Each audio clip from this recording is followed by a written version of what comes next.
प्रयागराज से आकर के मुझे 2 मिनट बोलने का अवसर है, तो मैं क्षमा चाहूँगा कि आप मुझे 10 मिनट देने में सक्षम है, अन्यथा मैं अपना टाइम अन्य लोगों को देने का प्रयास करूँगा। संचालक महोदय स्पष्ट करें कि मैं 10 मिनट बोल सकता हूँ। बहुत बहुत धन्यवाद जो आपने मुझे 10 मिनट का अवसर दिया और निश्चित रूप से मुझे आमंत्रित किया गया है अति विशिष्ट अतिथि के रूप में। तो मेरा मानना है कि मैं 10 मिनट लूंगा, अधिकतम 15 मिनट 1 सेकंड नहीं लूंगा। बहुत ध्यान से आप लोग मुझे सुनिएगा। जब मैं यहाँ पे आया हूँ और मंच पे मंचासीन विशिष्ट लोगों को देखा, पीछे मैंने देखा बहुत सारे महापुरुषों की तस्वीरें लगी हैं और बुद्ध की बात होनी थी। तो साथियों बड़े ध्यानपूर्वक सुनिएगा कि बुद्ध के मानने वाले पाखंडवाद, मनुवाद, आडंबरवाद के विरोधी सभी हैं। मैं निवेदन कर रहा हूं, मैं यहाँ कटाक्ष नहीं कर रहा हूं, कोई आरोप नहीं लगा रहा हूं, कोई क्रिटिसाइज नहीं कर रहा हूं। शायद बहुजन समाज के अन्य लोगों की यहाँ पे तस्वीर होती तो बहुत ही अच्छा होता। बाबा साहब बी आर अम्बेडकर की तस्वीर लगी, मुझे अच्छा लगा। सबसे अच्छी बात जो मैं पढ़ने लिखने के बाद थोड़ा समझता हूँ महात्मा बुद्ध के बारे में, उन्होंने कहा अपदीपो भव, अपना दीप स्वयं बनो। अपना दीप, उनका कहने का मतलब था मैंने आपसे कुछ कह दिया तो मान मत लीजिए, किसी ने कुछ कह दिया तो मान मत लीजिए, विचार कीजिए क्या ये सच है। हमें बताया गया, परसों हमको भूत मिला था, वहां एक व्यवस्था मिली थी, लगे माला उला लेके दौड़ने, लगे कुछ भी करने। अरे सत्य भी एक बल्ब मिली थी, उस टीवी पे चला, मीडिया में है, बल्ब मिली, लगी पूजा पाठ, 1 घंटे में 1400 रुपए कलेक्ट हुआ था साथियों। अरे किसी ने कह दिया वो शिवलिंग है, मान लिया, 1 घंटे बाद पता चला वो एलईडी बल्ब थी। तो ऐसी आस्था क्या, आस्था करिए लेकिन ईश्वर के प्रति आस्था करिए। महात्मा बुद्ध ने कहा था मैं ईश्वर नहीं हूं, मैं ईश्वर की संतान नहीं हूं, मैं ईश्वर का दूत नहीं हूं, मैं मनुष्य हूं। तो पूजने की आवश्यकता क्या है? उन्होंने कहा था मेरे बताए रास्ते पे चलिए। आपको साथ के बहुत सारा लंबा चौड़ा लिख करके आया था, लेकिन चीजें ऐसी आई, मुझे लगा कि आप लोगों को बताना आवश्यक है। बड़ा जोशीला भी भाषण चल रहा था, मैं जोश में नहीं आना चाहता, मैं भी बड़ा जोशीला भाषण देने के लिए जाना चाहता हूँ प्रदेश भर में, लेकिन मैंने कहा मैं चीजों को समझाऊंगा। चीजें एक साथ हम बोल देते हैं, लोग सुनते हैं, भूल जाते हैं क्या कहना चाह रहे थे। महात्मा बुद्ध का उद्देश्य क्या था?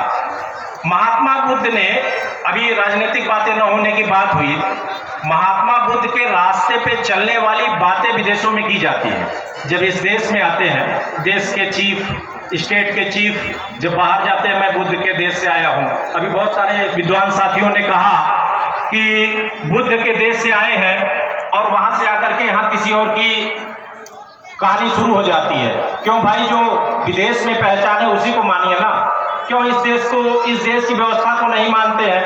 अभी बुद्ध के रास्ते पे चलने वालों के खिलाफ एफआईआर हो रही है। साथियों मैं राजनीतिक व्यक्ति नहीं हूं, अपना परिचय फिर से दे दूं, शायद आप लोग जानते नहीं होंगे मुझे। सोशल मीडिया पे बड़ा हिट रहता हूं, वायरल रहता हूं, तो काफी लोग जानते हैं जो एक्टिव है। मेरा नाम हृदय लाल मौर्य है, मैं माननीय उच्च न्यायालय में अधिवक्ता हूँ, इलाहाबाद में वकालत करता हूँ। मैं ओबीसी महासभा, एक बहुत पावरफुल ऑर्गेनाइजेशन है मध्य प्रदेश में, मैं उसका विधि प्रकोष्ठ का प्रदेश अध्यक्ष हूँ उत्तर प्रदेश का। और मैं एक आरआरएस संस्था है, राष्ट्र रक्षा संघ, आरएसएस मत समझिएगा, आरआरएस जो बुद्ध के विचारों पर रिसर्च करती है, मैं उसका राष्ट्रीय प्रवक्ता हूँ। मैं यहाँ पे बुद्ध की बातें रखने आया था, लेकिन बातें अशोक और बुद्ध जब मैंने देखा कि विषय यहाँ कुछ और रखा गया है कि गौतम बुद्ध का भारत, और फिर अशोक पे आते हैं। बड़े गर्व से इस देश के लोग, मनुवादी सामंतवादी विचारधारा के लोग ये कहते हैं कि हम विश्व गुरु थे, भारत सोने की चिड़िया थी। बहुत सही, मैं सहमत हूं। कब थी? पाखंडवाद में थी? जी नहीं, ये अशोक काल में भारत देश सोने की चिड़िया था। आप अपना श्रेय क्यों लिए जा रहे हैं पाखंडवादियों? मेरा सीधा सा सवाल है, विश्व गुरु कब था? जब बुद्ध, अशोक और चंद्रगुप्त के जमाने में, बुद्ध के बाद जब नालंदा विश्वविद्यालय और तमाम विश्वविद्यालय जब दुनिया से पढ़ने लोग आते थे। अभी किसी विद्वान साथी ने बताया कि दुनिया में भारत का इन्वेस्टमेंट या जो भी था वो 30% था। आज कहानी राम भरोसे है, वो राम जो इनको लोग कहते हैं। आप ये बताइए, बड़े ध्यान से मेरे साथी सुन रहे हैं, मैं सबको धन्यवाद देना चाहता हूं। और मैं प्रतीक्षा कर रहा था कि मुख्य अतिथि महोदय आए, केंद्र सरकार की मंत्री है, मैं उनसे एक अपील करता और आप लोगों की बातें इस मंच के माध्यम से माननीय अध्यक्ष महोदया को मैं कहता कि जब इस देश को राष्ट्र चिन्ह देने वाले अशोक, चलिए लग रहा है आ गई है, उनकी बातें मैं वहां तक पहुंचा दूंगा, उधर भी देख लीजिएगा, लेकिन मेरी बात भी सुन लीजिए आप लोग। मेरा सवाल ये है कि जिस जाति को आप पिछड़ों में रखते हैं, हम वास्तव में सामाजिक, आर्थिक, राजनीतिक रूप से पिछड़े हैं स्वीकार करते हैं। मेरा सवाल यह है कि आपको हमें दोयम दर्जे कहने का अधिकार किसने दे दिया? और इस देश को राष्ट्र चिन्ह देने वाले अशोक, संसद के सर्वोच्च सिंहासन पर अशोक लाट, संसद के सर्वोच्च सिंहासन के अलावा भारत की सबसे बड़ी न्याय संस्था सर्वोच्च न्यायालय के शिखर पे अशोक लाट, और हम दोयम दर्जे के सब्जी बेचने वाले। इतिहास हमारा आप जानना चाहते हैं तो मैं बहुत सिंपल एक लाइन में बता दूं साथियों।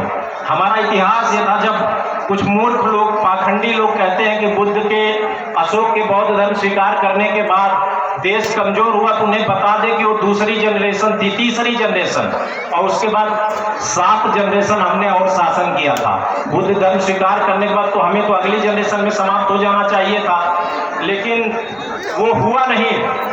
तो मेरा ये कहने का मतलब है, जो सर्वोच्च सिंहासन संसद का हो, सर्वोच्च सिंहासन सुप्रीम कोर्ट का हो, या इस देश को के झंडे को अशोक चक्र देने वाली बात है। हाँ साथी, हमारे बीच में माननीय प्रिया पटेल, सांसद मिर्जापुर, केंद्रीय वाणिज्य एवं उद्योग मंत्री भारत सरकार, जो इस कार्यक्रम के मुख्य अतिथि हैं, हमारे बीच में आ चुकी हैं। मैं इस मंच के माध्यम से आपका हार्दिक अभिनंदन स्वागत करते हैं। एक बार जोरदार तालियों से आप अभिवादन करें, जोरदार तालियों से। माताएं भारत को जोरदार तालियों से। माननीय केंद्रीय वाणिज्य और उद्योग मंत्री भारत सरकार, आप यहाँ की सांसद हैं, आपके बीच में आई हुई है, एक बार जोरदार तालियों से पुनः अभिवादन करें। इसके बाद माननीय मुख्य अतिथि महोदय भगवान तथागत के चरणों में श्रद्धासुमन समर्पित करके इसके बाद सीधे मंच पर आएंगे। आप लोग अपनी जगह बैठ जाएं। सभी से मेरा निवेदन है कि आप लोग अपनी जगह बैठ जाएं। कोई भी है, माताओं बहनों से मेरा निवेदन है कि आप बैठ जाएं। आप आराम से बैठ जाएं। माननीय, आप अपनी जगह बैठ जाए आराम से।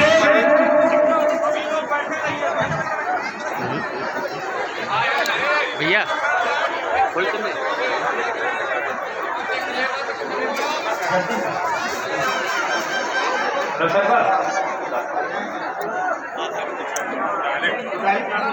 बंद कर दें, वीडियो बंद कर देते हैं।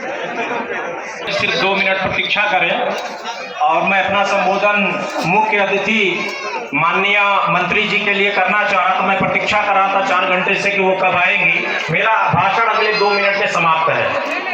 माननीय मंत्री जी, मैं आपको सोशल मीडिया के माध्यम से और टीवी के माध्यम से देखता हूं। मैं अपना परिचय आपको दे दूं, जनता को मैं परिचय दे चुका हूं। मेरा नाम हृदय लाल मौर्य है, ओबीसी महासभा विधि प्रकोष्ठ का प्रदेश अध्यक्ष हूं और इलाहाबाद उच्च न्यायालय में अधिवक्ता हूं। ओबीसी एससी की लड़ाई मेरी लगातार चलती रहती है। माननीय मंत्री जी, मैं एक बात आपसे यहाँ कहने के लिए प्रतीक्षारत था और आपके आने में मुझे लगा कि मैं 2 मिनट में अपनी बात रख दूंगा।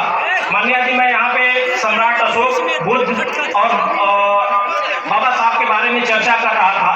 आप निरंतर 69,000 वैकेंसी, 68,000 वैकेंसी और तमाम वैकेंसियों में जो वर्तमान सरकार द्वारा पिछड़ों, शोषितों, वंचितों के साथ अन्याय हुआ है, आपने लगातार उस पर आवाज उठाई है। मेरा मानना है कि हर पिछड़ा, शोषित, वंचित आपको नेता मानता है, कम ज्यादा आपको वोट सपोर्ट भी करता है।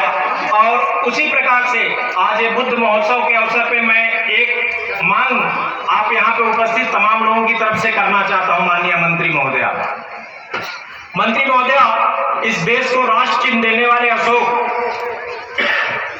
इस देश के संसद पे जो चिन्ह है वो अशोक का है, अशोक लाट, और सुप्रीम कोर्ट के ऊपर जो चिन्ह है वो अशोक लाट, और मैं जिस उच्च न्यायालय में वकालत करता हूँ वहां के शिखर पर भी अशोक लाट है, उसी के नीचे निर्णय होता है। लेकिन ये दुर्भाग्यपूर्ण है इस देश के लिए और आज़ादी के बाद तमाम सरकारों के लिए कि अशोक महान की जयंती पर अभी छुट्टी नहीं घोषित की गई है। मैं सदन संभवतः अगले 2 महीने 3 महीने जब भी चले, माननीय मंत्री महोदया, मैं निवेदन करूंगा कि ये बात आप निरंतर बड़ी निर्भीकता से रखती हैं। मैं पिछड़ा समाज होने के नाते मैं आपका सपोर्टर हूं। मैं आपसे निवेदन करूंगा कि सदन में ये बात आप रखें कि देश के राष्ट्र चिन्ह देने वाले के जन्म दिवस पर छुट्टी क्यों नहीं मनाई जाती है। अगर छुट्टी नहीं मनाई जाती है तो एक आदेश पारित होना चाहिए केंद्र और प्रदेश सरकार द्वारा कि क्लासेस जो यूनिवर्सिटी से लेकर के प्राथमिक विद्यालय तक जो क्लासेस चलते हैं उसमें पहला पीरियड अशोक महान के महानता पर होना चाहिए। तमाम प्रोफेसर इस पे बोले, तमाम अध्यापक इस पे बोले, और पिछड़ों की लड़ाई आप लड़ती रहिए। माननीय मुख्य अतिथि महोदया, मैं इन्हीं शब्दों के साथ जो साथी यहाँ पे उपस्थित हैं, मैं उन सभी को धन्यवाद देता हूँ जो उन्होंने शांतिपूर्वक मुझे सुना।